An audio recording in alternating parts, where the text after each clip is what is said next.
Before we talk about the shit show that was Activision Blizzard's announcement of their new Diablo game, I would like to ask you, do you all remember what happened when EA announced their new Command & Conquer game? Fans were hoping for a full-fledged new entry in the long-dormant series, but what they got instead was EA gleefully announcing a brand new mobile game called Command & Conquer Rivals. There's a good reason why people say that EA's audience for their E3 2018 press conference wasn't us, the consumers, but rather the investors. Very little time was spent on showing gameplay footage for anticipated titles like Battlefield 5 or Anthem, while a full 8 minutes long match was showcased of this travesty. This wasn't EA appealing to gamers, as it goes without saying that nobody asked for a mobile outing of Command & Conquer. It was them goading investors by dangling in front of them a cheaply made, highly monetizable product. If EA truly cared about the fans, if they knew who their E3 audience was, they wouldn't have had the audacity to spotlight a mobile version of an unfortunately deserted series as one of their major announcements. The backlash against Command & Conquer Rivals, as I'm sure many of you are no doubt aware, was swift and merciless. Fans all over the world protested EA's butchering of a once-beloved franchise, a butchering not too dissimilar to something like Dungeon Keeper, the acclaimed PC series of games turned into a microtransactions-infested mobile game. In response to the backlash, EA executive Patrick Soderlund talked about how gamers make the mistake of saying that we know what we want. He talked about how mobile was a great fit for the Command & Conquer series, and how the game could reach hundreds of millions of players around the world, and how we all have to start respecting mobile games. Yup, Patrick had the balls to say that we need to respect mobile games while helping lead a company whose mobile outings are far from respectable. Now, given the kind of reaction Command & Conquer Rivals garnered, you would think that other companies would learn not to follow in EA's footsteps by making a butchered mobile entry of a beloved franchise the highlight of a show attended by fans and hardcore gamers.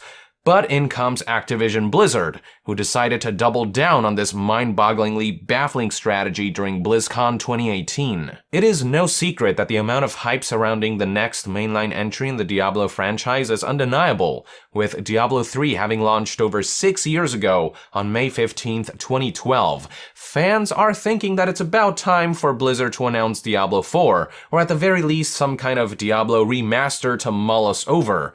So when principal game designer Wyatt Chang took the stage to talk about Diablo, you can imagine how excited the audience was. But then, as Chang began to segue into discussing about how our modern world is more interconnected than ever before through our mobile devices, it began to dawn on everyone that this wasn't going to be an announcement to look forward to. Our modern world is an increasingly connected one. Our mobile devices keep us closer than ever to our friends, family, and loved ones. So we knew we want to use mobile devices as the platform for a new Diablo game. You can already feel the sense of foreboding at this point with the lack of reaction from the audience, until finally, sure enough, Diablo Immortal, a mobile game being developed in partnership with NetEase that takes place between the events of Diablo 2 and 3, was announced via a cinematic trailer, and after its conclusion, you can see in this panning shot of the audience that barely anyone is cheering or applauding. Chang then proceeded by highlighting some of the story beats players can expect before building up to the gameplay reveal. Chang finally showed off the gameplay trailer, and well, what else is there to say except that it looks like a poor man's Diablo 3. Some people are even thinking that Diablo Immortal looks rather familiar, as partner NetEase has published a number of other titles with similar graphics, interface, and gameplay, all of them which in themselves look like Diablo ripoffs. Endless of God is one particular NetEase title that many people are drawing similarities to, and if you put it side by side with Diablo Immortal, yeah, it's hard to deny that the similarities here are pretty striking. In response to the rumors, Blizzard issued the following statement. Blizzard, in partnership with NetEase, has built Diablo Immortal from the ground up for iOS and Android. Wyatt Chang also told website IGN that, quote, "We have been working with NetEase Games from the beginning as a partnership to create everything in Diablo Immortal. We have artists on our side, they have artists on their side, and we work together as a team, as a partnership to create everything about Diablo Immortal. The environments, the characters, the skills, the story." The thing is, everything Chang is talking about here, art, environment, character, skills, story, that's all what comprises a game's skin. If only that stuff's been altered while the core gameplay template remains the same as other NetEase games, that's kind of the very definition of a reskin. Personally speaking, based on the footage I've seen, it's hard for me to think that NetEase didn't recycle some aspects of their gameplay templates while shoving in Diablo visuals and themes to bring this game to life. But I also cannot claim with certainty one way or another. Anyway, Chang proceeded by unveiling the gameplay trailer for this Diablo game that nobody asked for, and once again the reaction was middling at best. Hell, even Chang seemed to feel the pressure from the ire emanating from the audience as he stumbled his way through the final moments of the press conference. For those of you who are here at BlizzCon, thank you. We are going to have... Sorry.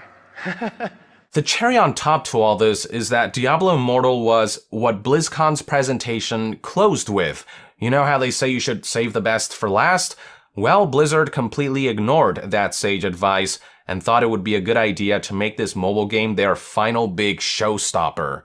How out of touch must they be to think that a mobile game would be the best way to close a major showcase attended by hardcore fans? How little must Activision Blizzard think of their audience, who took time out of their schedule and paid to attend the celebration event out of love for game franchises like Diablo, to believe that they would react well to any of this? It was bad enough when EA pulled something like this with Command & Conquer, a less popular and more obscure franchise. So I don't know what Blizzard thought would happen if they pulled something similar with one of the most treasured game franchises in the world. And react the gaming community did, starting with mass disliking of the trailers that have been uploaded to YouTube. Last time I checked, the cinematic trailer had 8.6 thousand likes to 266,000 dislikes, and the gameplay trailer had 5.3 thousand likes and 129,000 dislikes, which is an abysmal response. It didn't help matters that seeing how bad the reception was, Blizzard tried to mitigate the backlash by unlisting an earlier upload of the cinematic trailer and re-uploading the video to reset the likes and dislikes bar. But of course, not only did people pick up on this, which only made matters worse, it did little to improve the negative response, as there is no changing the fact that the gaming community universally abhors what Blizzard has done here by making a mobile Diablo Lite game their marquee announcement during freaking BlizzCon and by toying with fans' expectations and anticipation. Blizzard also added fuel to the fire by going out of their way to delete unfavorable comments on YouTube, which is just about one of the worst and most pointless ways to deal with backlash of this magnitude. Beyond YouTube, one look at social media outlets like Twitter, as well as forums like Reddit, will reveal just how extensive of a PR nightmare this whole ordeal has become for Blizzard. The savagery doesn't stop there, though. Shortly after the BlizzCon opening ceremony conference, the Diablo development team hosted a Q&A session for their upcoming release, and one attendee in particular asked the question that most folks had on their minds. Hey, just was wondering, is this an out-of-season April Fool's joke? No, it's a fully fledged Diablo experience on mobile, which everybody will get to play, and hopefully which will bring new heroes to Sanctuary, as well as welcoming our community back into it, and something we're very excited about. There is some debate about whether it was rude for the fan to ask what he did, but if you ask me, this is a Q&A panel for a celebration event where there is give and take between the fans and the developers, so expressing disapproval over how Blizzard handled this Diablo announcement is something that attendees should be able to do within reason. It's not as if this guy verbally attacked the developers, he simply expressed very bluntly how baffling this all was to him in the format of a question. And I think given what happened, that's a very understandable sentiment.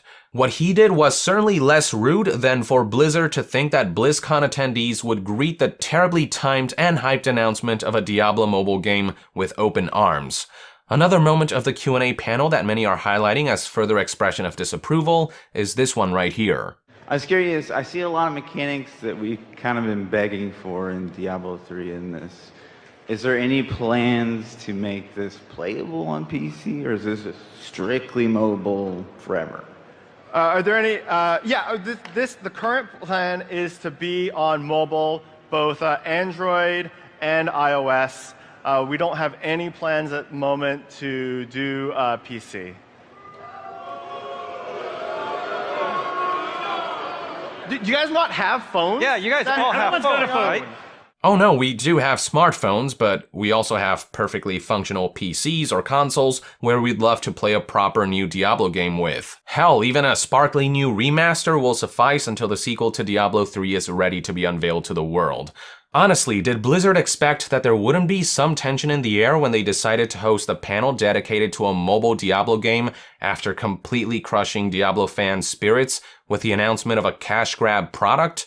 Now, Wyatt Chang did eventually respond to inquiries about the community reaction to Diablo Immortal's announcement when speaking to website IGN, and his response is not all that dissimilar to how other companies have justified bringing their franchises to mobile. He said, quote, "I don't think mobile should be a dirty word when it came to looking at making a new Diablo game, and this opportunity to partner with NetEase to make this, the technology is there where our mobile phones are more powerful than ever and they're capable of top-tier gaming experiences."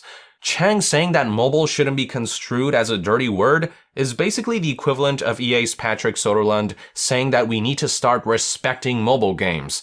To that, I once again raise the point that the reason mobile is seen as a dirty word by gamers and the reason mobile games aren't considered respectable is because of the predatory practices that hypocritical game companies implement in them. Most mobile games aren't games at all, they are money-milking machines disguised as games, and there is very little reason to believe that Activision of all companies will forego the opportunity to monetize a mobile outing of Diablo to hell and back. Activision's history speaks for itself, with people already unhappy about how microtransactions are being handled in Black Ops 4. I should also remind you that Activision Blizzard took a shot at monetizing Diablo with Diablo 3's auction house, which was forced to shut down after that garnered its own fair share of backlash. Given everything we know about Activision, you'd be a fool to believe that the company isn't thinking about ways to maximize revenue, regardless of the expense that may have on the game's integrity.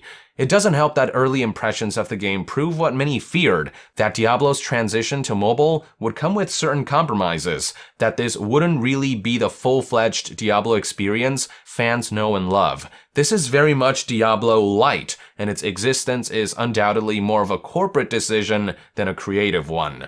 I will say this, Blizzard could have probably mitigated backlash if they had at least teased Diablo 4 at the very end of the conference, right after Diablo Immortal's showcase, if they would have given fans something that's actually desirable to latch onto and look forward to.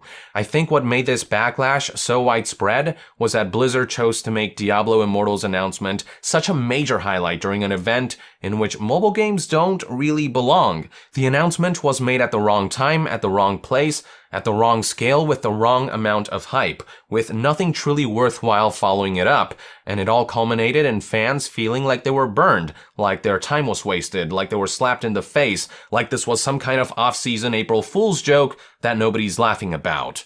If Activision Blizzard didn't see this widespread negative reaction coming, if they honestly thought people attended or tuned into BlizzCon to bask in some cash grab mobile game, they are much more out of touch with fans and the gaming community than originally anticipated. So that's where we're currently at, everyone, and that's my perspective on the matter. I'd love to hear what your take is on the announcement of Diablo Immortal and the ensuing protest in the comments below. With that, I would like to end this news update. Thank you for tuning in. If you enjoy my content and would like to support this channel directly, consider donating on Patreon. And to be further updated on all things gaming news, reviews, and discussions, stay tuned right here on Yong Yeah. I'll see you guys next time. Yong out.